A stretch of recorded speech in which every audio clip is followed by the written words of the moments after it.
self-care is not selfish. It's actually the biggest part of showing love that you could offer to your family, your friends, and your community. As women, we nurture and take care of the world. And so it's just so important to make your health, your self-care numero uno. So get around people who are going where you want to go and who are where you want to be. And that's exactly what I did. I wanted to be in real estate, so I got around people who were doing things in real estate that I wanted to do. So you might not be able to move things around or change what happened to you, but if you can change the way that you see it and how you're reacting to it, there's a way. Just do what you have to do. There's no excuse. This morning, I knew that if I didn't get up at 4 a.m. and clear out my emails and do everything that I needed to do. You don't want the government to dictate or a judge to dictate how your hard-earned sacrifice and wealth gets distributed to your family and your loved ones. Our culture is embedded in American culture. There are people who come to America and engage in American culture, which is Black culture. So Juneteenth is really about Black culture, and it's about celebrating us, celebrating the different diasporas of Black people, even the dialects.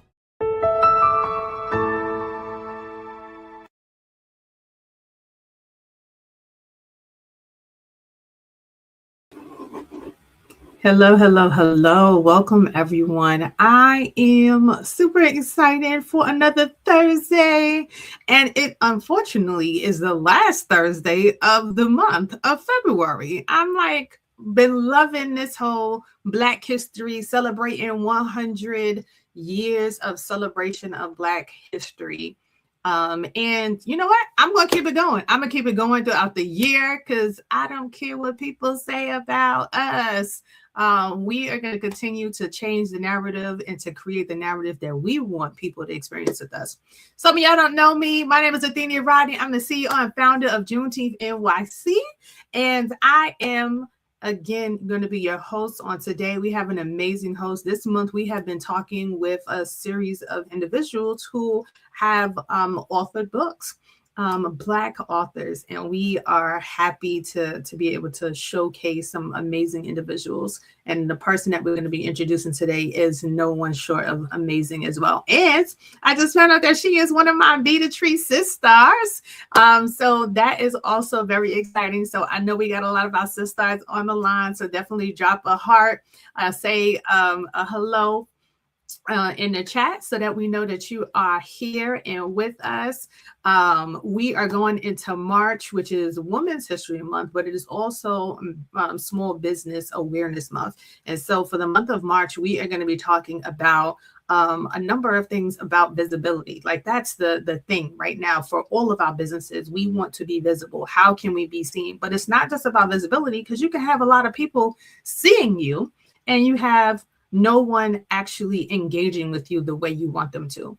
I can be very visible and have people know who I am, but if they are not purchasing from me or purchasing what I am offering, then what really is the point of them seeing me? Just to watch? Like, we're not on TV. So the whole goal is we're going to be talking about what visibility, like owning your property. A lot of us are doing a lot of things just on social media. And as you have been aware, they can pull your card on social media and all of the stuff that you work so hard to post on there will be gone. You have no control of it. So we're going to be talking about that. We're also going to be talking about your website, what a website is. We're going to be talking about what a landing page is, because there is a difference.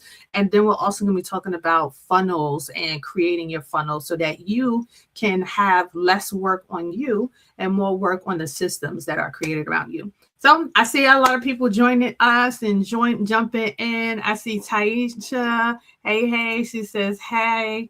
Hi, Athenia and Tiara. I'm so excited about this conversation. Yay. We have Jacinia on as well. Welcome. So continue to keep dropping in the chat so we know that you're here. All right. So who do we have today? You already know because I just said a name. But today's session is about something simple, not so quiet, but very much overlooked.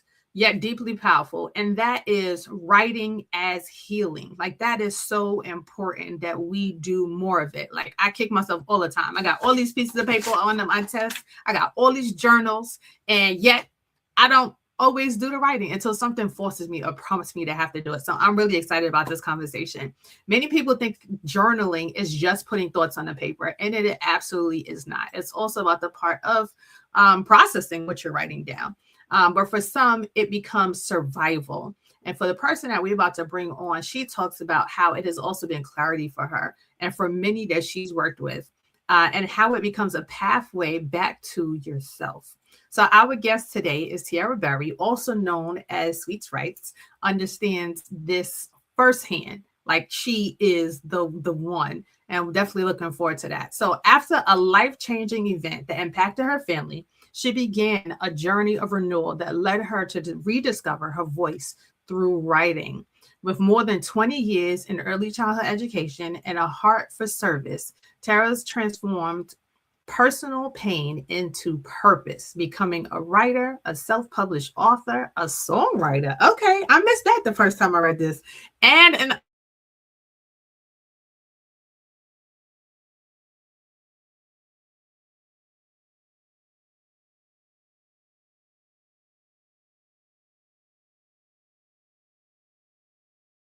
I think we just went up. There we go. Hey, all right. Something just happened on my end. I tell you, when technology works, it works, and when it don't, it's crazy.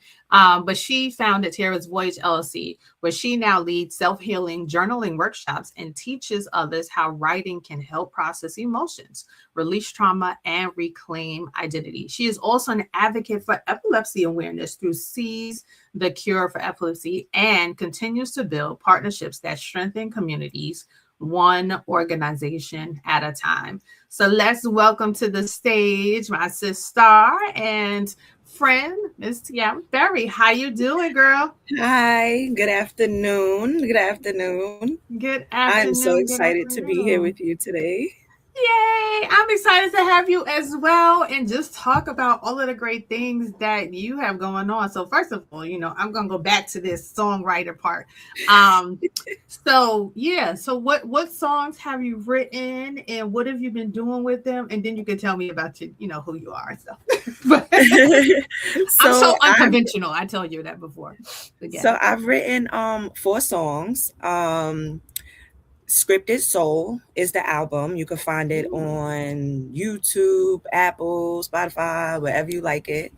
I wrote 4 songs on there, and basically the producer Don Sirius is a longtime friend of mine, and he started producing music. And he was like, "Hey T, you write poetry. Why don't you try to turn some of your poems into songs?"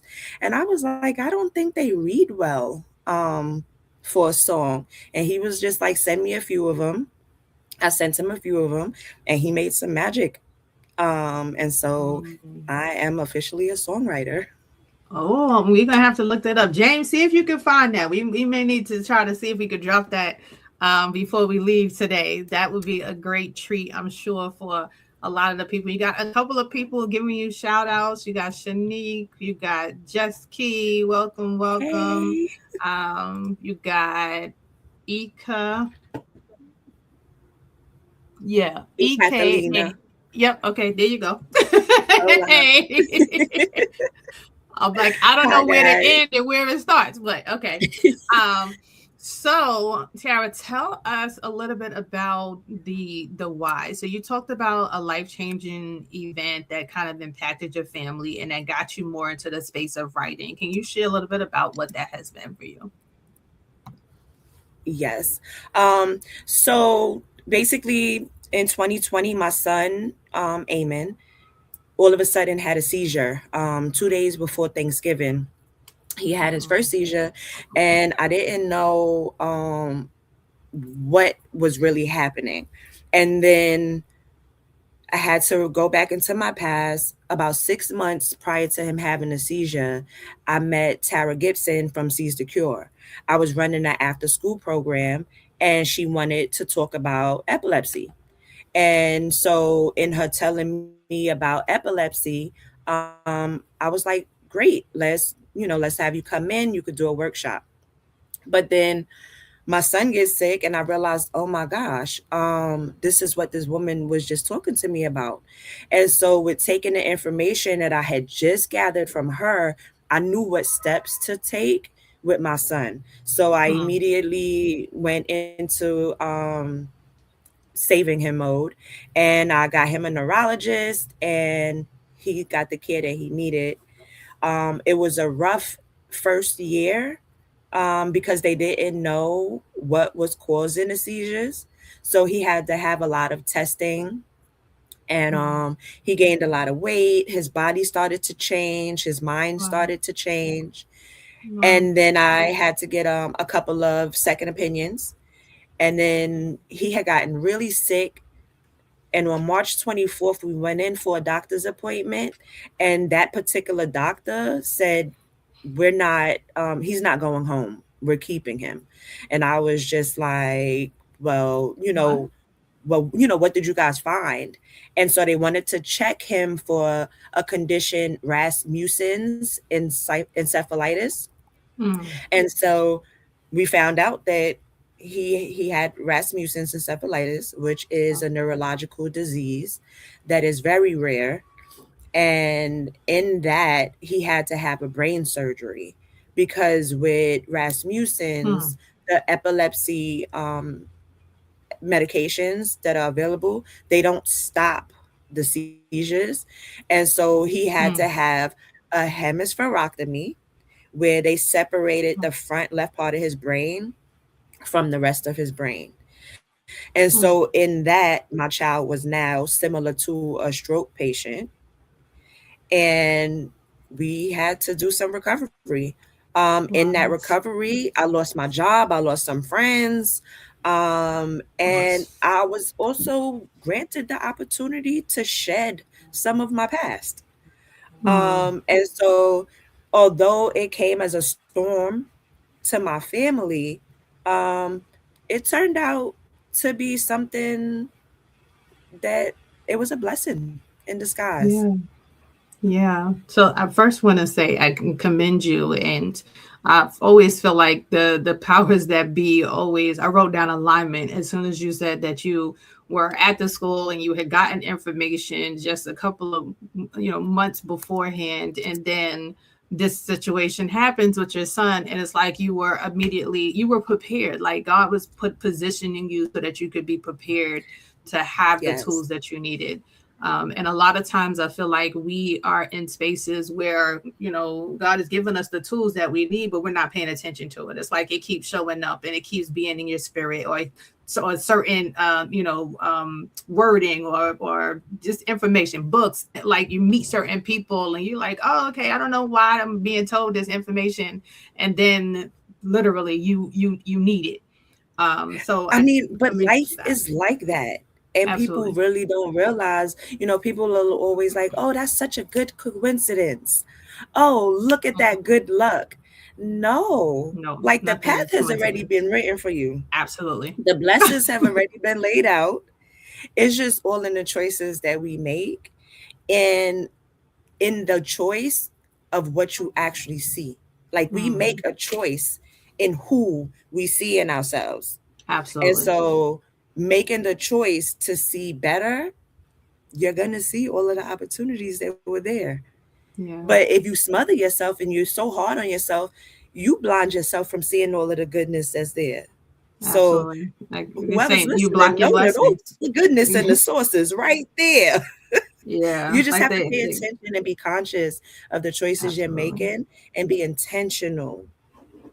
That's it.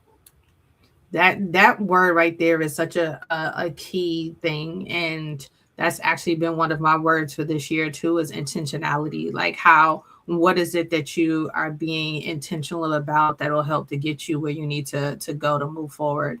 And um we operate in spaces so much where we're just kind of going by the wind. I know when I was growing up, I was like, oh, I thought coincidentally, oh, I got this scholarship to college and I went here, not knowing that that was, like you said, my path was already predestined. I was going to meet my husband there. I was gonna, like everything is in track. But what I will say is about the intentionality is being intentional also to have a high vibration around it, so that Yes. when things do come, then I'm not like, oh, that's not for me, or I'm not supposed to have that. So like you were just saying, you're not blocking your blessings. Yep. Yep. So I want to go into some of the questions to learn a little bit more about the writing and how you got to writing. So hearing all of this, I can imagine. And then I'm also hearing some bouts of isolation or stripping away, people leaving. I'm sure people not understanding the situation fully and wanting you still to be present and be the same person that you were before, and all of those things, because I've been there as well. So, how did you process everything that was happening with your son? One day at a time. Mm, And I did isolate mm, while my son was going through what he was going through. The first year, it was so new and scary. So I was trying to reach out for supports. But once I realized that I was going through something that was so unfamiliar to others, I ended up reserving. When his illness got sick, I made the choice of staying in the hospital with him. mm, That was a hard decision to make because I have an older son. Eamon is not my only son. I also have okay. Anthony. And it was hard leaving him, choosing to leave my oldest son and putting myself in a position to solely be there for Eamon. But at the same time, I was going through a grievance. I was going through a mourning. I was shedding. And so I needed the isolation to Mm, be able to actually have the clarity. Um Life. We live amongst so many systems. And so we're constantly trying to balance everything. It's like we're juggling all of these things at one time. And in juggling everything, I wasn't seeing myself. I wasn't mhm, seeing my potential as a mother. I wasn't seeing my potential as a community figure. I wasn't seeing my full potential because I was blinded by all of the chaos of just keeping up. And so mm, I definitely isolated. And in staying in the hospital with him, that meant that I wasn't so accessible to others. And in that, I was also able to see who was really there for me. mm, I lost, I would say she was a very valuable friend, um, but I lost a really close friend. I remember sitting in the hospital with my son. It was after he had his brain surgery, so we were in for recovery. And she called me and she cursed me out. She cursed me out because she said I wasn't being a good friend to her. I wasn't checking in with her as much as she had expected me to, or I will say as much as I used to, because I have to take accountability, for how much I spread myself for yeah. others. And so in spreading myself, I had made myself very available for her. And in the time that I was going through it, she couldn't see what I was going through with dealing with my son. She was only looking at it Mm, as that's what Eamon is going through. And a lot right. of people around me didn't see that, yes, this is what Eamon is going through, but it's affecting me also. And it was hard after she was finished. I asked her if she was done, if she said everything that she had to say, and I closed the door on that friendship. Mm, Um, do I wish at that time that maybe we could have spoke about it differently? Of course. mhm. But that was also a lesson I needed to see. Yeah. Yeah, one And of the so for things me, that you're bringing up, and I don't mean to cut you, but what you're bringing up is definitely also about that always being the strong one, and we've had conversations about that. And so when you're always the strong person in situations, when you need someone, they're like, "Oh, she got it." oh, you know, Yeah. she's a resourceful one, or she's always the one doing this or doing that. And it's like you got to check on your strong friends. Like that hashtag check on your strong friends is so powerful and so Hmm. necessary, and especially in a situation like this that you're sharing, where it was like you couldn't come out of thinking about yourself, that you made it all about you. Hmm. And then even in that, it was like, fine, even if you don't consider me personally, right?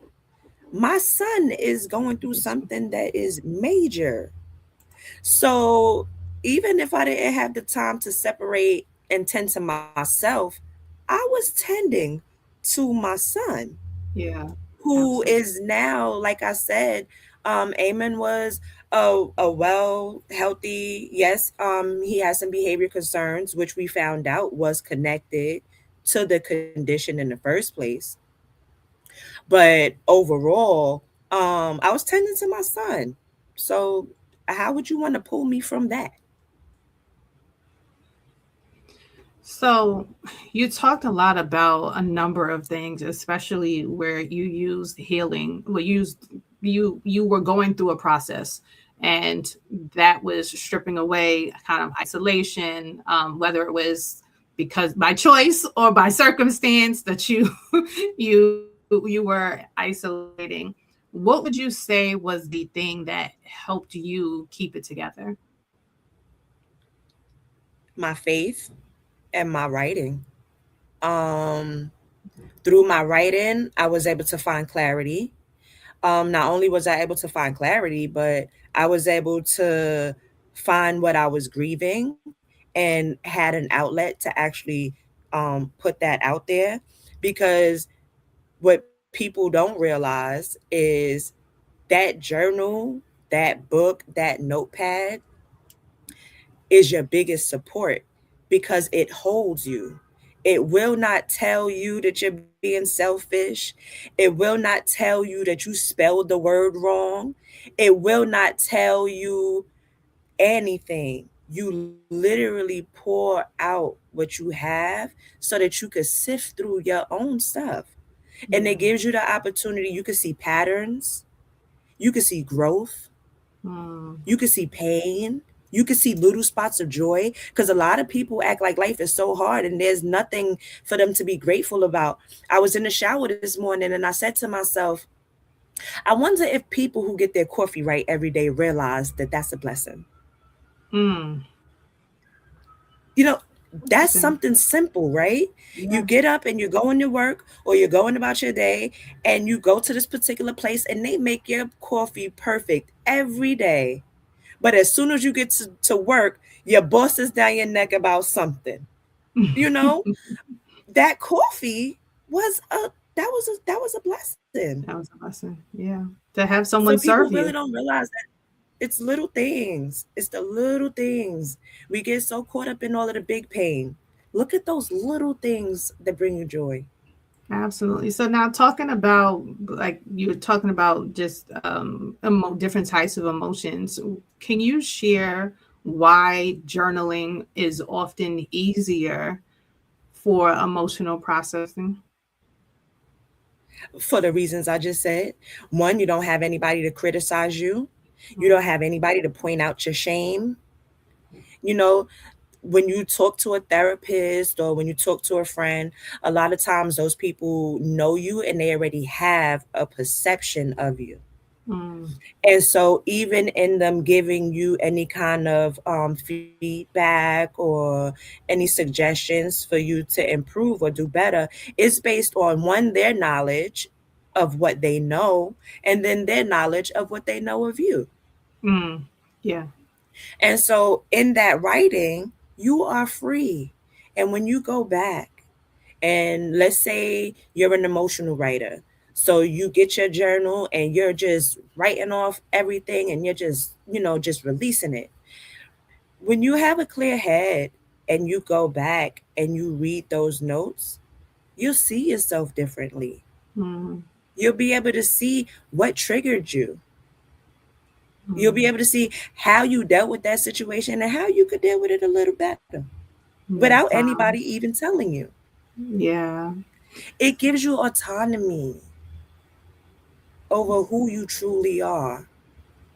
And a lot of people, it's the time. I think people hear journaling and they're like, oh my gosh, I have to write a whole page about me. No, Hmm. I tell people all the time, take 2 minutes. If all you get on that paper are 2 sentences, that was your journaling session for the day. And that is okay. If you pick up that book and you were angry and you decided to write 5 pages, girl, I'm glad Keep that you going. released all of that that you would probably end up holding in. And Because a about lot of the things that we end up holding in, we all know it turns into something else. absolutely Depression, high blood pressure, diabetes, cancer. cancer. Absolutely. So there are a lot of great things about writing. So what are some of the fears that people have about writing? So what have you experienced has been like common fears that people have shared with you? Oh. So I've had people that come to my workshops who were in foster care, and in that their privacy was taken advantage of. And Mm, so I've had people who say I was never going to write again. But being reintroduced as an adult, they're writing. And I guess it was the ownership.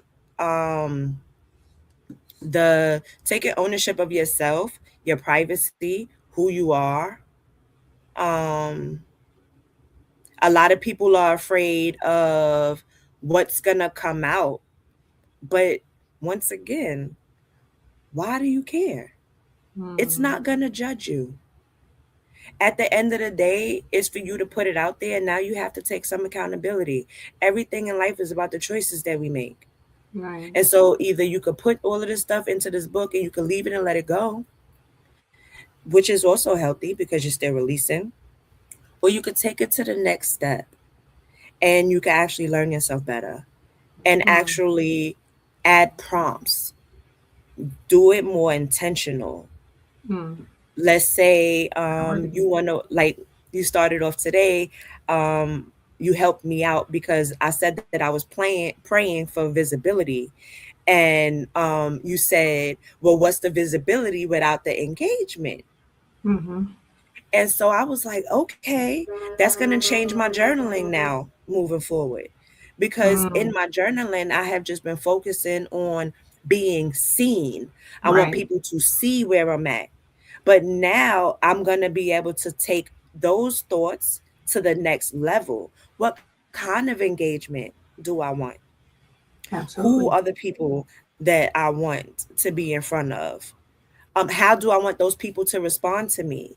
What do I want them to receive from me? So it's going Mm-hmm. to change now my process Mm, come because my on. journaling is a part of my process to my success. The journaling Alignment. is the best part.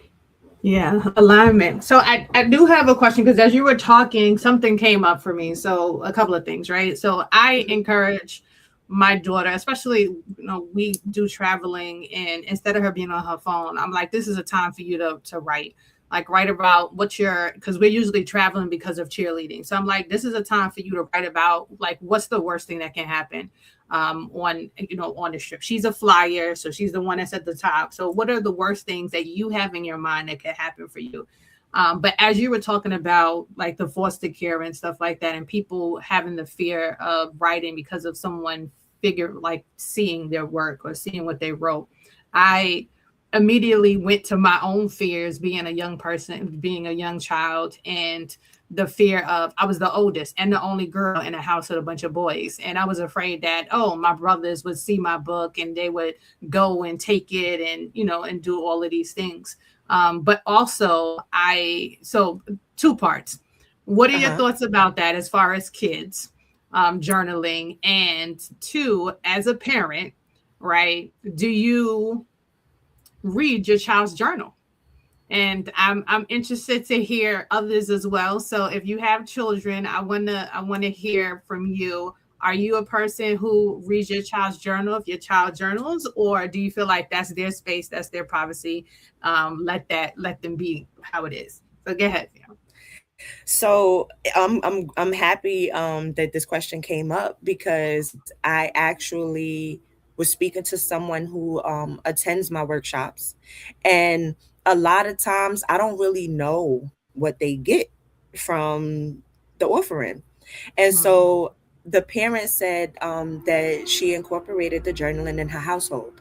mm, And I was like, yes, how did that go? Because I have been telling people that it can work even in your home with your family. One, behaviors are learned. So if you introduce it to the household, the entire household is learning this tool. right. In learning the tool, they're going to want the same privacy and respect, right? Mm, And so that would teach them about the privacy and the respect. What she does is she has her son, they both have their own private journals, okay. and then they have the family journal. And so Mm, in the family journal, she said, let's say that he didn't come straight home from school because he went and he did something. She found out about it. She'll have him come home and write in there because when they talk, he gets very intimidated, right. or scared, and so he doesn't really know what to say or how to say it to her, and so he free writes into this journal. I was so excited about this. He free writes into the journal, and then she knows that he'll let her know they have a specific spot, that when he made an entry, he puts it in the specific spot, and then she knows that he has something there. Now she's not the angry parent at the time that she picks up this journal. She's the open parent now. She's open because she wants Mm, to learn from her son, and she wants to help contribute to their communication, making that positive and the trust. And so now she reads what he wrote. She gets a better understanding of why he did what he did. Now she has the opportunity to redirect that behavior. She has the opportunity to give him reassurance of their trust and of their bond. mm. And so she said it's been working for her household. And when her youngest son gets big enough, he'll do it. I told her he could draw pictures though. So he Yeah, could start now absolutely. too. You can still do something. Absolutely. So But go ahead. Okay. but so You got a bunch of people chiming in. family, sorry, go ahead. I said you got a bunch of people chiming in, so I'll let you finish So your real quick, so as far as the family, it helps build their trust and their communication. For her Mhm. son, that's going to help with vocabulary. It's also going to help with self-expression. And then with mom, it also helps her with dealing with the concerns instead of attacking the concerns. Yeah. Now she gets a chance to actually help the situation without a harsh punishment. It's more of an understanding now. And so yes, I want to hear what they have. I love that. And my husband always talks about, especially being a man, that it's difficult, like it's hard for men to be able to express their feelings because they are, like you said, like they're looked at differently. They're like, oh, you can't have, you got to man up. Like, what does that mean? What does it mean to man up? Like, there's no Mhm. such thing as manning up.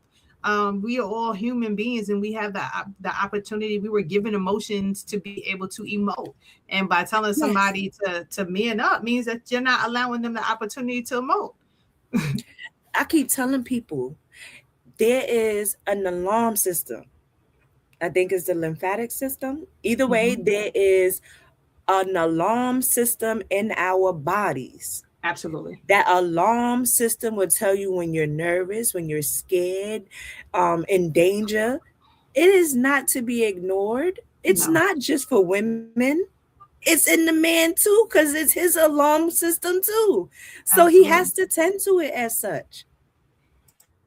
But for you and your husband, so I have the renewal journal, which is just an introduction to rest.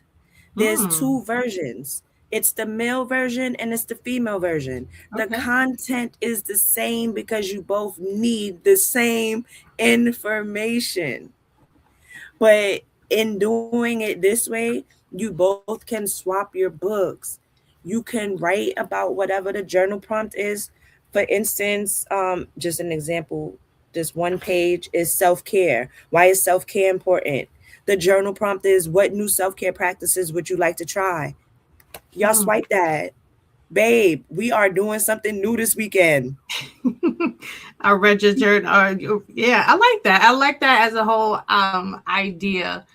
We just finished doing the 40 days of prayer.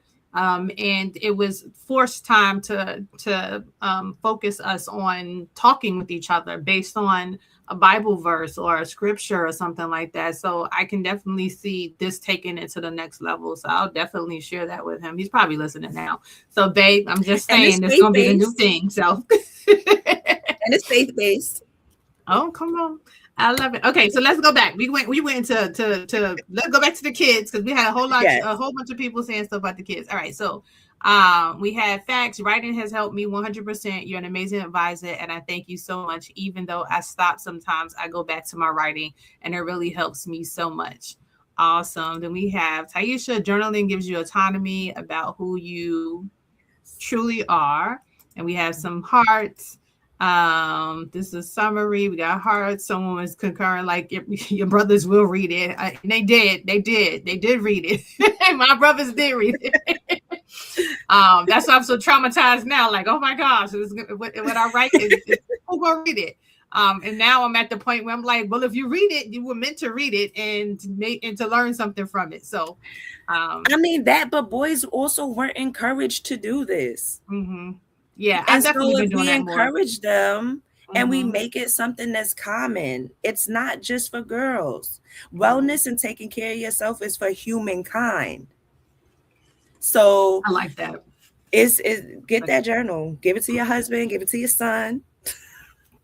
Absolutely, all of them. My oldest, my youngest, all of them. So we have somebody said my parents read my journal. Okay, I'm curious. Is it Tisha? Do you give them permission to read your journal, or is this something that they do? And who else? I have read my son's journal. I read my son's journals hiding, and I was able to find out he was getting bullied, and he felt like he didn't want to live. I thank God I was able to get that to his school and help my son. Well, what's your thoughts about that? Well, she's family. She comes to my workshops, and I have encouraged the household to journal. And so I'm not sure I'm hoping that her son gave her the permission to read it. And in that, then that's an example of why it is a good idea. Mm-hmm. If your child has a journal and you know that they have a journal, if you feel like you want to read the journal, I feel like it's a good conversation to have instead of being sneaky. We have to remember that behaviors are also learned. So if we're teaching them that we can cross their boundaries, then we're showing them that they can do the same to others. And so it's all in demonstrating what you want to see, not necessarily what you don't want. Right. So that you can encourage, the positive interaction. Oh, that was good though. That was real good. That one right there, that was good. Being a reflection for sure. Taisha said, I think it's their private thoughts in space. I would say create opportunities for sharing instead of just reading it. I like that. Yeah. Then Ika said, and he was so happy I was able to help in such a hard time that he couldn't tell me in person.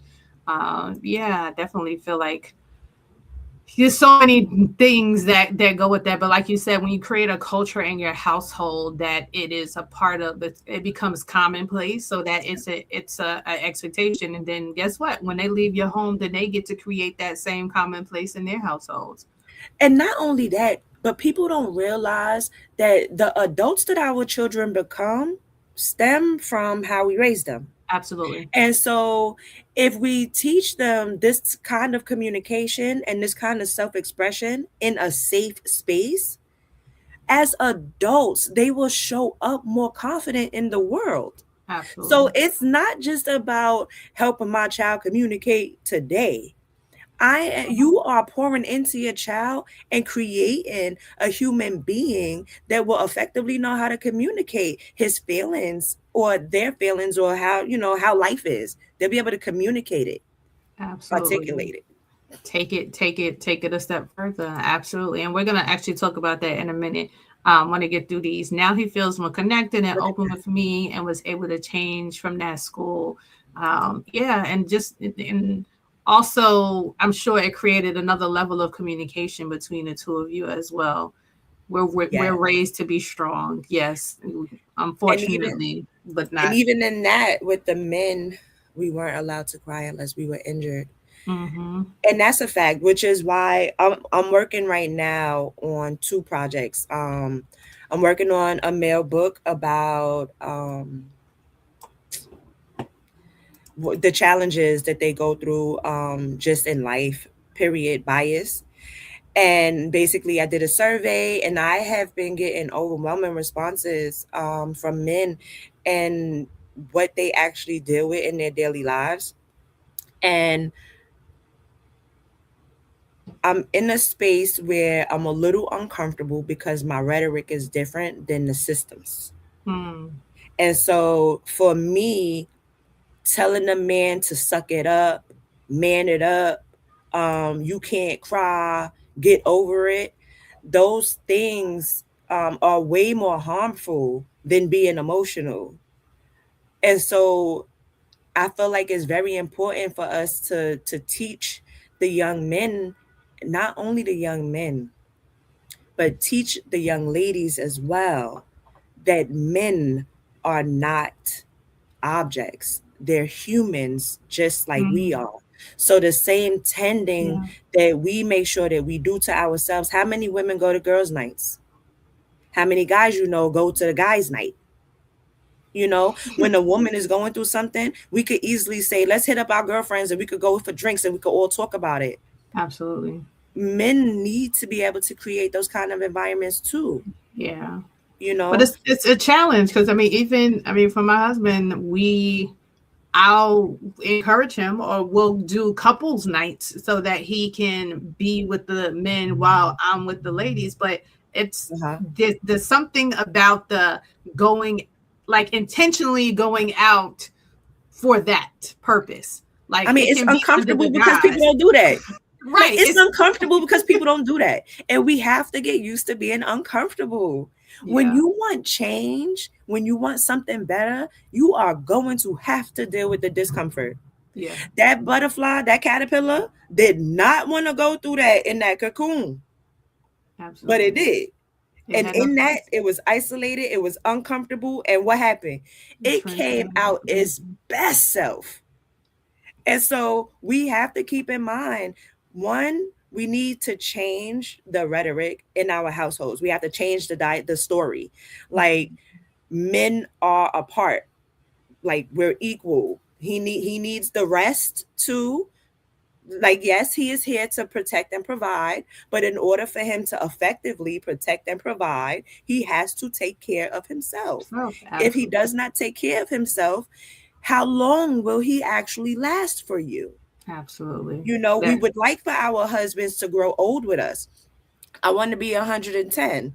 I would like for my husband to grow so that he could be 110 as well. Well, he's 2 years older than me, so well, 4 years, so he'll be a little older.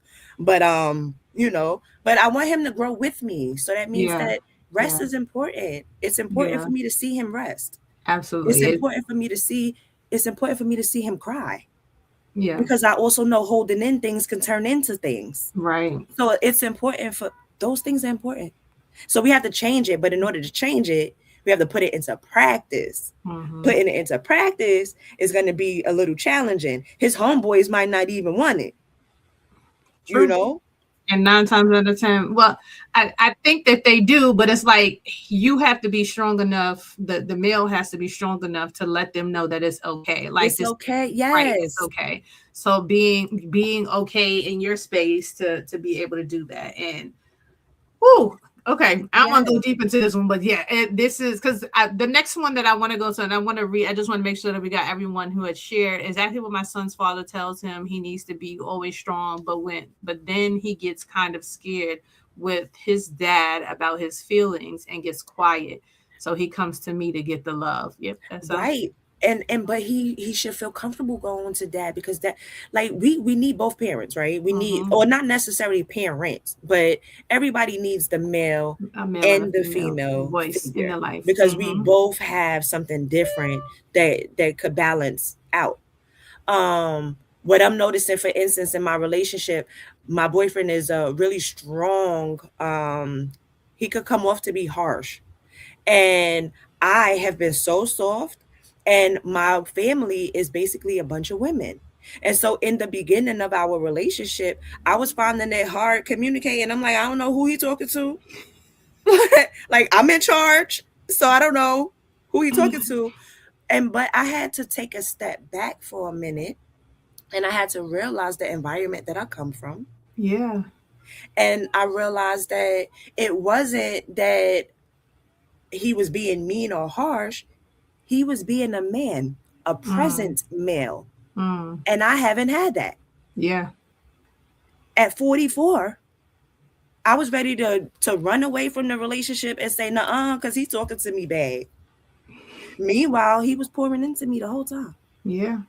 It was just, I was very sensitive. I can be very sensitive. I'm a lady. I'm a lady. I can be very sensitive, but I have to also make sure that I pay attention to the context of things and not necessarily the delivery. Don't take it personal. Yep. Don't Yep. take it personal. Someone said, I don't, BCT said, don't try to couples night me tea. That's him. Okay. That's my baby. Okay. I figured. I was like, oh, that sounded like him. We're not going to couples night you. Not like that. Not yet. Not like that. Not yet. So we talked about the kids, we talked about the men. I want to talk about the community, and how can you, or how has journaling, or how have you been able to use journaling to support the community, like with community challenges? So I am here to serve you. And so I present myself just as such. When I meet with a CBO, I let them know that everything is catered to what the needs of the community are. Yeah. So if the families in the community say that they want to work on self-love, then I'm going to create something that's specifically tailored to you about self-love. Um, I have done over 62 I have done over 62 workshop facilitations, and they have all been different because they're specifically tailored to the audience. So I meet with you, I find out what you need, and then I go into my little nook and I do my research. I might watch some YouTube videos to gather more information. I might get some book suggestions. In most cases, I can't finish a full book before they're ready for me to present. But there's YouTube. I could pull out stuff, but it's easy to gather the information. And I think that it's also my passion. My passion is to help. And so I want to provide what you need, not what I think you need. And all of our communities are different, and everybody has different needs. I worked at one community center. They wanted to talk about speaking up for yourself. So we did a 4-week cohort about recognizing your voice. So it's all on what the community needs, and I basically take whatever the wellness is that they need, and I make sure that I show them how they could incorporate the journaling. Yeah. So I basically incorporate the journaling into anything. I've done workshops at hair salons. Oh, nice. People forget that their hair technician is their therapist. You go, you sit in that chair, and we dump. When we go to get our hair done. When you go get your nails done, you are dumping. And so I had a session with them, teaching them how to have boundaries, how to let people know that there are conversations that they don't want to have. How to have their little journal sitting in that drawer, so that when that client leaves and they're so overwhelmed with what they release, they can let it go. They can let it go, not take it home with them. Absolutely. Absolutely. Funny enough, Valentine's Day weekend, we did a virtual hair show, and we would have loved to have you on. So we're looking at making it an annual thing. So I will definitely keep you in mind for next year. But we talked a lot about all of the things that you're bringing up, and how, our hair and being our dome and just all of that. And I never thought about, again, here's a book, write it out, like while you're sitting here and you're stuck for 2.5 hours plus getting Right. your hair done. And even when people say, I don't have the time, you got the time now. That's exactly what this is. You have nothing but time. and you don't have to write it. There are apps. So there's really no excuse. You could draw it. You could do audio clips. So there's really no excuse to be a one-on-one with yourself. Yeah, and last week we had the designer of an app called Blueski, and it is where you're basically speaking out the book, and it's organized. It's asking you questions, and it's able to write the book for you.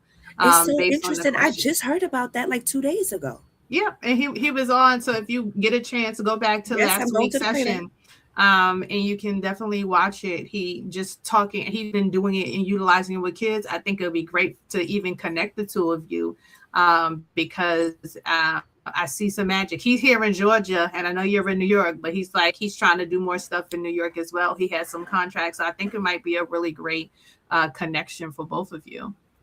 That sounds great for me. Right now, I'm all about traveling. All right, come on now, come on. So I think we found the video, the song. So we want to play the song. So for those of you who were not on earlier, Tara wrote a book. Well, I wrote a song. She's also a songstress, so she wrote a couple of songs. So this is one of the songs. So we're gonna play a couple of minutes of it before we close out for today. Which one did they choose?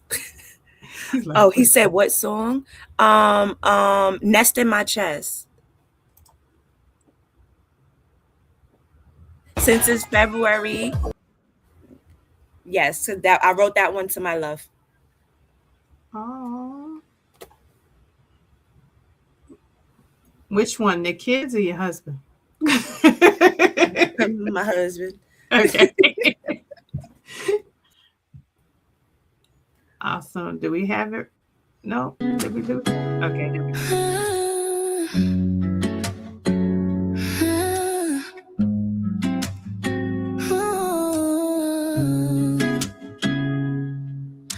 The love of him has me choked up in a chokehold of infatuation, in awe of how amorous, how delicious, how satisfying he feels. This man is like a love Jones wrapped around and in my bones. Thoughts of him are never blue. The love of him is so good, I don't wanna lose him. My heart decided to choose him. He made a nest right in my chest. Ooh, baby, I'm so blessed. The affection is infectious, I feel it all through me. Not just lust, but love. He is my muse, order him in ways never felt before. It's love, my sweet. The fondness of his touch captivates me to relax in his clutch. I love this man. The love of him is so good, I don't wanna lose him. My heart decided to choose him. He made a nest right in my chest. Ooh, baby, I'm so blessed.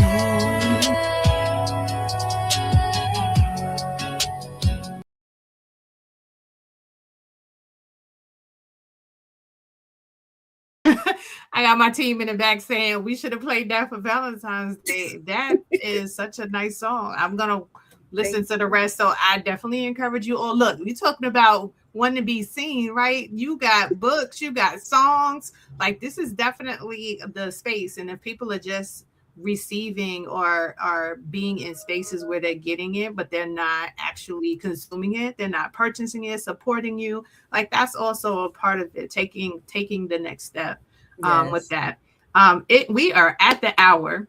And so I am going to ask you our last question because the time just always goes by so fast. I feel like when we're having a good time.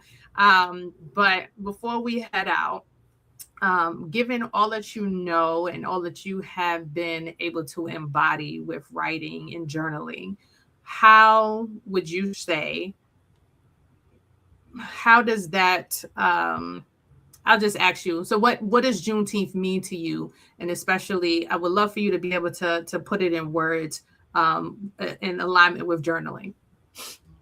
Well, Juneteenth means pride to me. And in the pride of who you are, journaling is what gets you closer to it. And so I just feel like we've come from our ancestors, have made great impact. They have set the tone for so much greatness.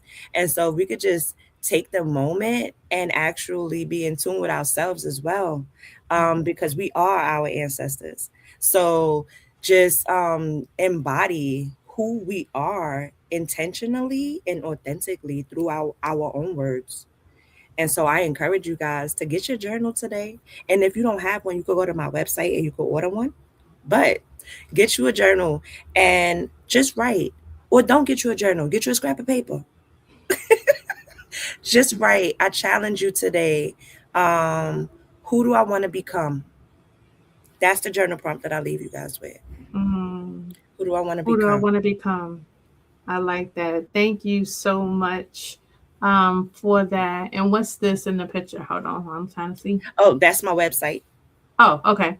So if you can go to the website that is on the screen, and on the bottom we also dropped it in the chat and on our socials, to order a book. Like, make a decision, y'all. Let's go out and support. And not just have this be a space of being in vain. So thank you for that. And I love who do you want to become as the something to leave everyone with, because we are all aspiring for different things in our journey, and we're all in different seasons, and each season has its own aspirations as well. And we're in February. Everybody's been talking about all this Black history. So you've been learning about all of this goodness that has come before you. Now, who you want to be? What's your goodness? Oh, I love that. Thank you so much. Thank you. It was a pleasure. Absolutely a pleasure to have you. In closing, I just wanted to say, sometimes healing looks like a pen moving slowly across a page. As you've talked about, and sometimes it looks like honesty that you don't want anyone else to hear but the paper. Sometimes it looks like giving yourself permission to feel. And so I am thankful that you've shared so much of yourself, shared your story, why and how you got into journaling, and how God has used you to bless others with that as well. So thank you so much for your time. Thank you for being here. You are very welcome. I'm going to send you backstage while I close this out here for today. Okay. And I'll be back to talk with you shortly. So thank you, everyone, for joining us. Thank you for contributing, for being a part of this story on today, the last of the end of the month. As we go into March, as we shared, we'll be talking about next month how you are being seen, and how others are actually engaging with you. So we're going to be talking about ownership of your work, right? I'm glad that Tara had a page. She has a website for you to be able to go to, taking it off of social media and why that's important. And then talking about what a website is. What is your functionality of a website? And then what's the functionality of a landing page? A lot of people think they're one and the same, and they're not. And then lastly, once they get to your page, what do you have them do? So that's what we're going to be talking about for the month of March. And then April, we're going to be going to Black Tech. So people in technology that are people of color. So continue to join us, like and follow us. We would love to have you continue to join us. We are here every Thursday, 12 to 1. And we are constantly bringing some really great, amazing content and information. And then we also have every other Wednesdays where we're doing our Wealth Wednesdays with Janelle. So we want you to stay connected. Join our website, juneteenthny.com. Join our newsletter so you can keep abreast of what we have going on. And come out and join us for our Juneteenth festival. We have our Black King celebration. So go on and learn about that. We have some amazing men. We were just talking about our men and lifting them up. And we will be doing that gala style. So nice dresses, get your nice suits, all smell goods. And just really pouring into our men, because that's not something that we do very often. So we hope that you will join us and go to our websites to start purchasing your tickets, and then join us for June 20th for our actual festival, for our parade and our festival day. And support. That's what this year is all about. So juneteenthny.com. Again, thank you. When we write, we organize chaos, we release weight, and we create understanding where confusion once lived. We thank you for your time. We love you, and we see you next week. God bless. Bye. From the roots of tradition to the rise of reconnection, where history meets the heart of Africa. Celebrate freedom, culture, and homecoming. This isn't just a trip, it's a return. The motherland is calling. Will you answer?